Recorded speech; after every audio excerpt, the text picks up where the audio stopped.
Are we seeing the end of Red Bull's dominance? After a difficult start in Australia, Verstappen and his team face an even bigger challenge at the Chinese Grand Prix, and things aren't looking good.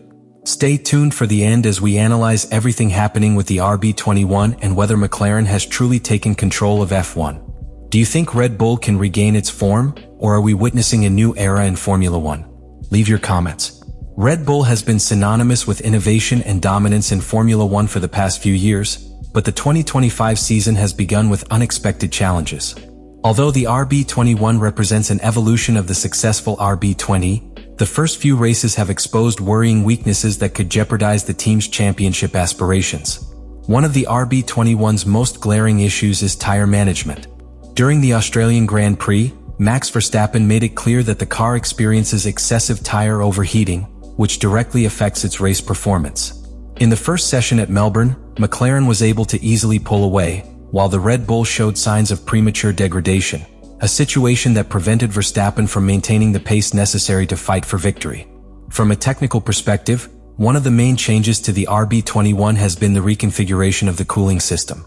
In 2024, Red Bull experimented with an innovative central cooling arrangement, but for the new season, the team decided to abandon this solution and return to a more conventional design. Although this decision was intended to optimize aerodynamics, it appears to have generated unwanted side effects on the car's thermal management. Pierre Wach, Red Bull's technical director, explained that the team made this decision because the solution used in 2024 required constant adjustments to the bodywork opening to balance cooling. However, by returning to a traditional setup, the RB21 may have lost efficiency in heat dissipation, directly affecting tire temperature. The performance in Australia also highlighted that the gap with McLaren is not just a tire issue, but also a matter of the car's overall balance. Unlike the RB20, which stood out for its stability on different types of circuits, the RB21 appears to be more sensitive to track conditions and the evolution of tire compounds during the race. In high-temperature conditions, the car loses grip faster than its direct competitors, forcing drivers to manage wear more carefully. Helmut Marko has acknowledged that the RB21 shortcomings are not limited to a single aspect, but are a combination of aerodynamic and mechanical issues. This complexity makes solutions more difficult to implement in the short term, meaning the team could face difficulties for several races before introducing significant improvements.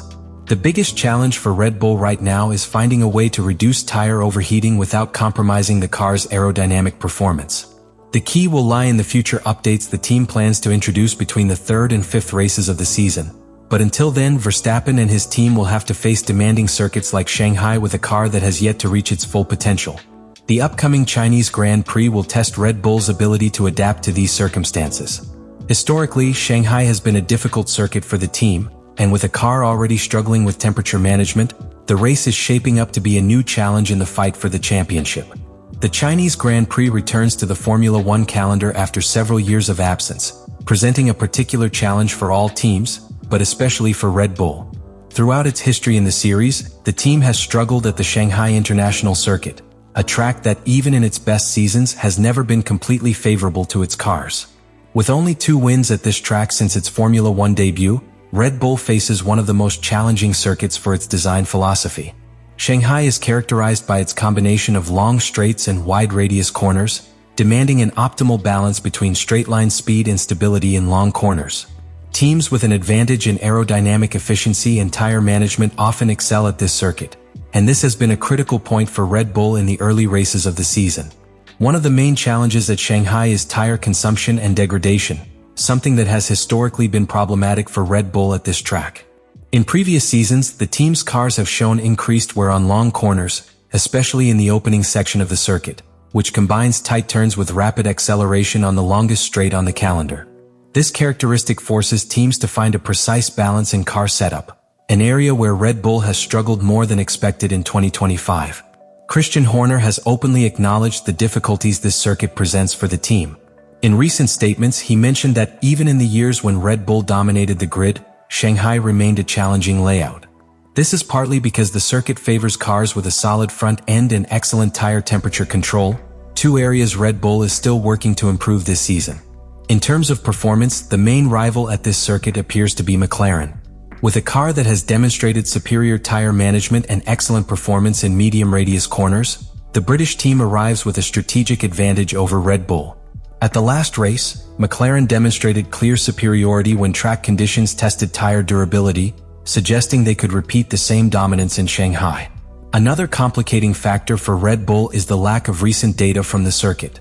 Since China last hosted a Formula One race, the technical regulations have changed significantly, and while simulations and wind tunnel work provide valuable information, they are no substitute for real-world racing experience. Teams like Ferrari and McLaren, which have shown solid pace on different types of circuits this season, could benefit more from this lack of knowledge compared to Red Bull, which is still looking for solutions to its current issues. The team has confirmed that it will not bring major updates for this race, meaning they will be racing with a car that continues to show deficiencies in thermal management and balance in long corners.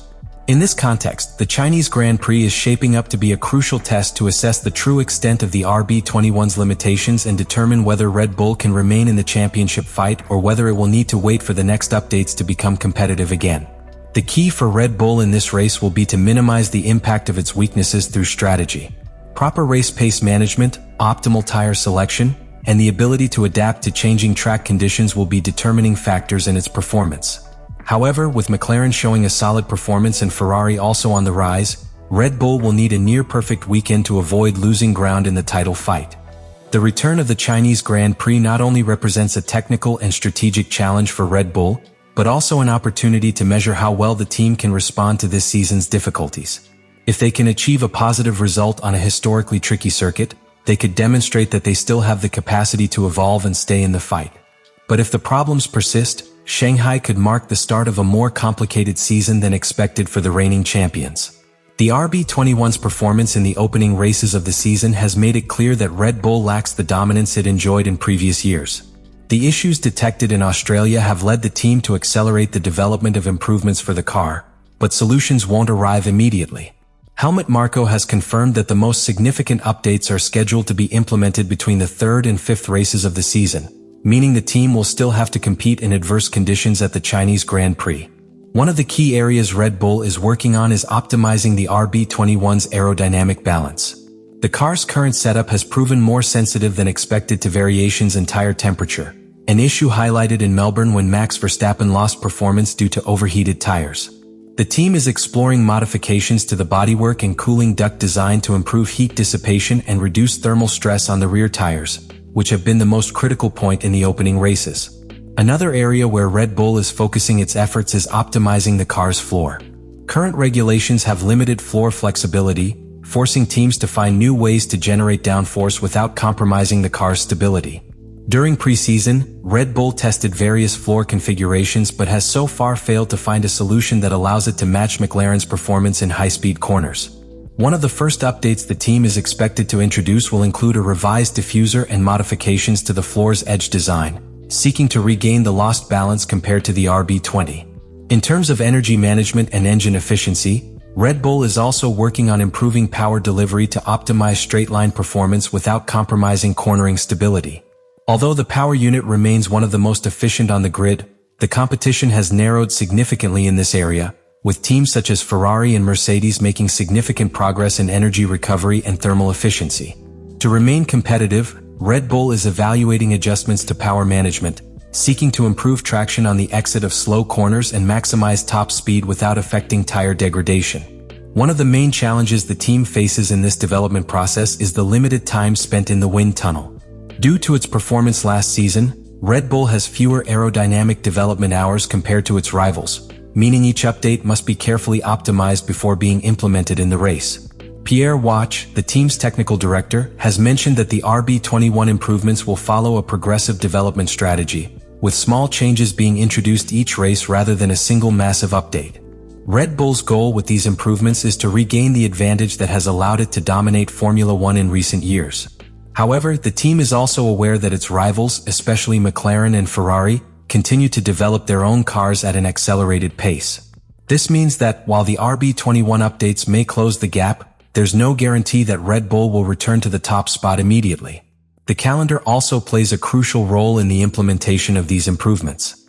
After the Chinese Grand Prix, Formula One will face a series of back-to-back races, reducing the time available for testing and modifications between events. This forces Red Bull to find effective solutions in the shortest possible time, ensuring that each update works as intended without the need for additional adjustments. The upcoming races will be a critical test to assess the team's ability to respond to these challenges. If the updates address the issues identified in Australia, Red Bull could return to the fight for victory in the short term. However, if the changes don't have the expected impact, the team could be forced to rethink its development approach and further accelerate the RB21's evolution process to avoid losing ground in the championship. The Chinese Grand Prix will mark a key turning point in Red Bull's season and could determine the course of its championship fight.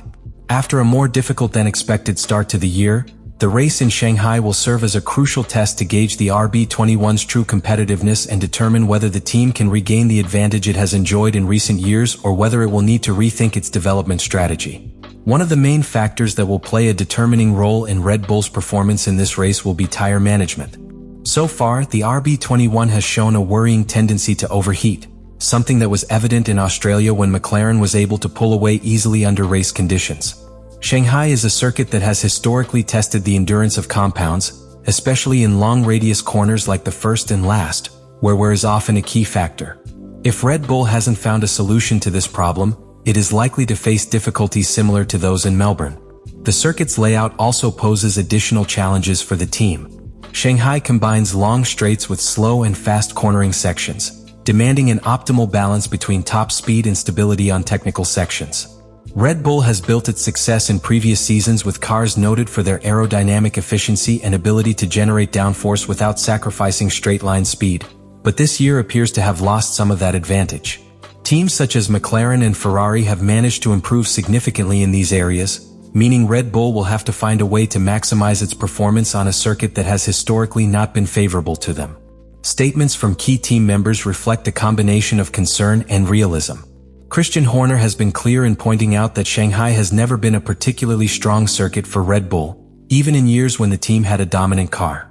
Helmut Marko, for his part, acknowledged that the RB21's problems do not have an immediate solution and that the team will have to wait a few races before introducing significant updates. In this context, strategy will play a key role in Red Bull's aspirations for this race. Without major updates to the RB21 for China, the team will rely on smart tire management, well-executed pit stops, and precise tactical decisions to minimize the disadvantage to its direct rivals. Shanghai is a circuit where tire strategies have been key in the past, and the team will have to work with Verstappen and Lawson to ensure they can stay in the fight, even if the car isn't at the level of the McLarens. Another aspect to consider is the performance of its rivals. McLaren comes to this race with a car that has proven strong both in qualifying and the race, with improved tire management and a more stable balance in fast corners. Ferrari has also shown signs of competitiveness and could be a serious contender on a circuit that suits its car's characteristics. Red Bull, therefore, will not only have to deal with its own issues, but also with a competition that appears to be stronger than ever. The outcome of this race could have significant implications for the development of the season. If Red Bull manages to minimize its problems and achieve a strong result, it could buy time while working on improvements to the RB21. However, if the difficulties persist and McLaren or Ferrari manage to consolidate their lead, the team could be forced to accelerate its development program and rethink its technical approach to avoid losing further ground in the title fight. The race in Shanghai will not only be a technical challenge for Red Bull, but also a test of its ability to adapt to adverse circumstances. In recent years, the team has demonstrated great resilience, finding quick solutions to unexpected problems and optimizing its performance with each race. However, this time the situation seems more complex, and the team will have to prove that it is still capable of reacting with the same effectiveness. The Chinese Grand Prix will serve as a clear indicator of how serious the situation is for Red Bull and how far behind McLaren and Ferrari they really are. It will be a defining test that will determine whether the team remains the leading contender for the title or whether the 2025 season will mark the beginning of a new era in Formula One.